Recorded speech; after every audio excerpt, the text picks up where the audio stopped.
I think the whole idea of making the most of ourselves when it comes to personal development, whether that means sales and marketing training, whether it means personal training, whether it means meditation, whatever it is for you, prayer, whatever it is that allows you to get to a place where you can really focus, really be present, and be your best for yourself and those around you is really important.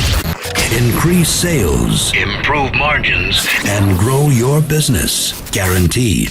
Top secrets of marketing and sales.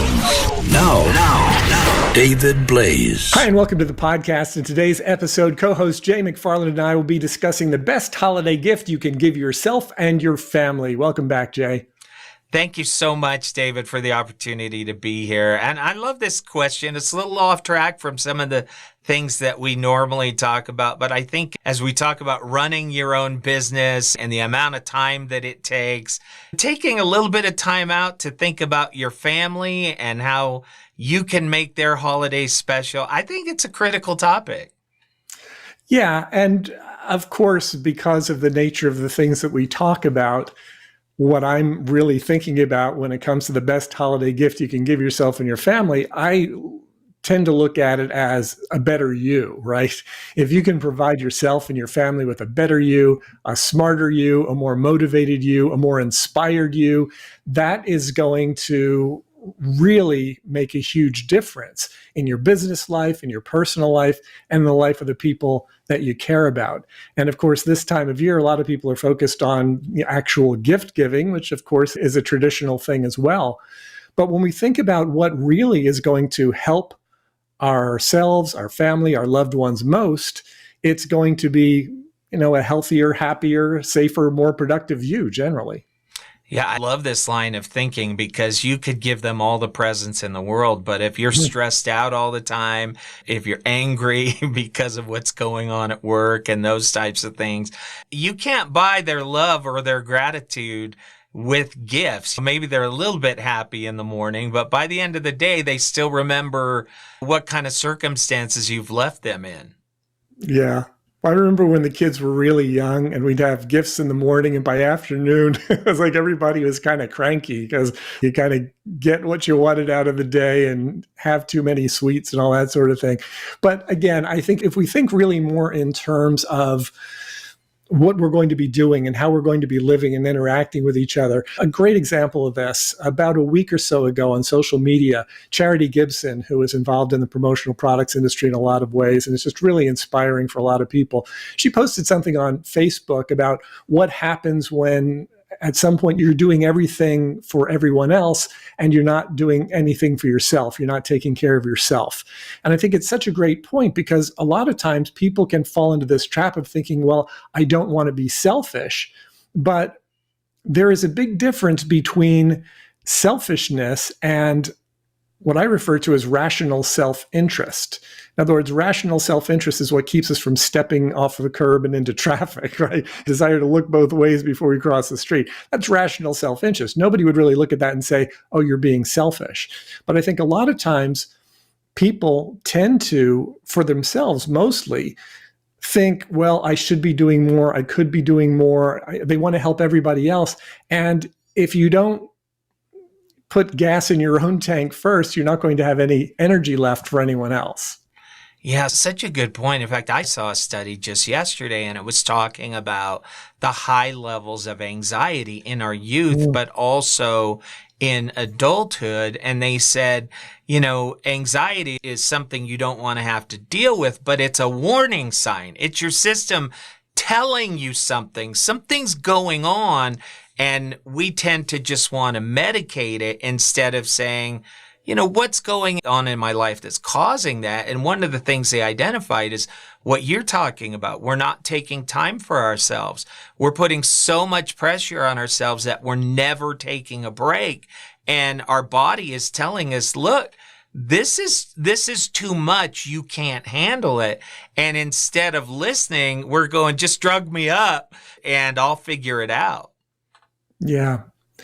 I think the whole idea of making the most of ourselves when it comes to personal development, whether that means sales and marketing training, whether it means personal training, whether it means meditation, whatever it is for you, prayer, whatever it is that allows you to get to a place where you can really focus, really be present, and be your best for yourself and those around you is really important. And so just taking some time to ask yourself, okay, what do I need to do to get myself to a place where I'm feeling better about myself, about my work, those around me? I mean, we've done podcasts recently. We were talking about quiet quitting and things like that.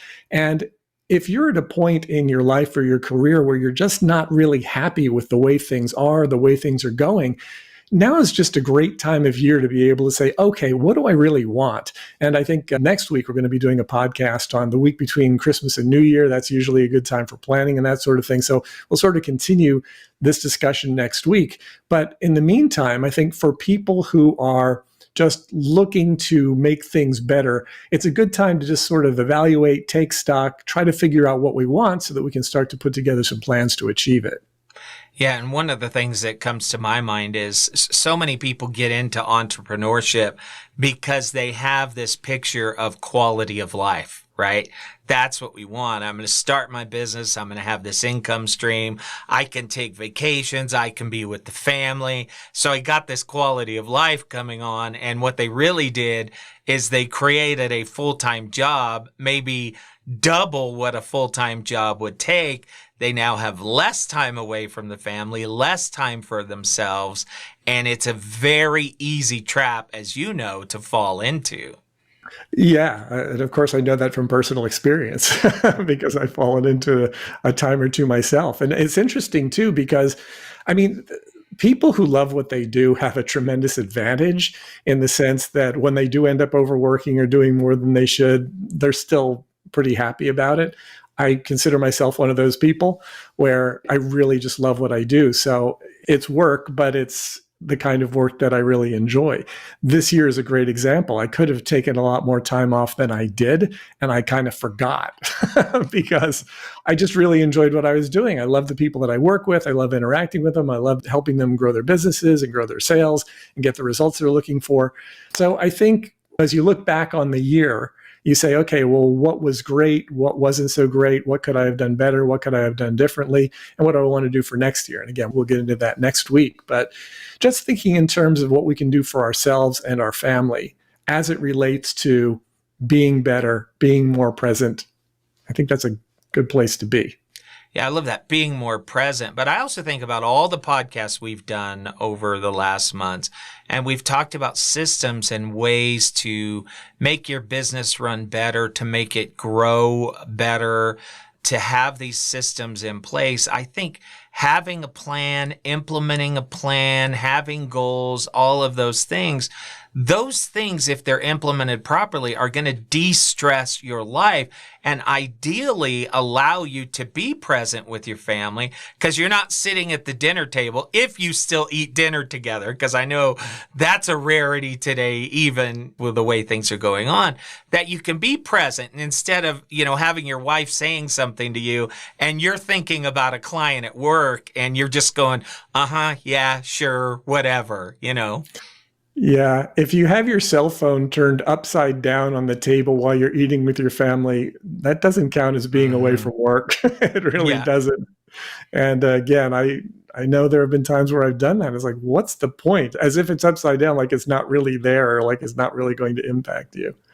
Yeah, I think just maybe reminding yourself why you did it. Why did you start this and what were those initial goals? And if you're not able to translate that down to time with your family and being present with them, then maybe it's time to reassess your priorities. Yeah, I think that thinking also is something that we really need to focus on. And again, it's a good time of year to do it. Thinking in terms of what we want to have happen, learning from the mistakes of our past. So I think another gift that we can give to ourselves and our families this holiday season is to really think ahead in terms of how we're going to do what we've done in the past better and differently so that we can get the results that we need as the environment changes. Yeah, and the other thing I love is that you don't have to do it alone. I mean, you offer tremendous resources for people that already have plans and actions that they can take today, even as they go into the holidays. So how do they find out more about that? Well, you can go to topsecrets.com/call. That's topsecrets.com/call. Schedule a call with myself or my team. And we can literally just have a conversation about what it is that you're looking to accomplish for the remainder of this year and into the new year. Any concerns that you have about recession or the types of clients you're going to need to be able to attract to get around some of that stuff. We can just have a conversation. And if it makes sense for us to work together, we'll figure out a way to do it. And if not, hopefully you'll still get a lot of great value from the call. Well, and I know for a fact, sometimes just talking to somebody is enough to get those gears turning, make you feel like you're not alone, and de-stress you a little bit. So I highly recommend it. Yeah, especially when you're in a particular industry, you've got very similar concerns, you've got very similar issues, and just to be able to talk to someone else who has been through it and say, hey, listen, what did you do in this situation, or how do you deal with that situation? It's just a great opportunity. And a lot of our clients, we have a mastermind group, a discussion group where they interact with each other via email and that sort of thing. And it's great to have a community of people who understand you, who understand where you are, and who are committed to help you to get to the goals you're looking to reach. Yeah, I love it. Such a great resource. David, thank you for joining us today. Thank you, Jay. Increase sales, improve margins, and grow your business. Guaranteed. Top Secrets. TopSecrets.com.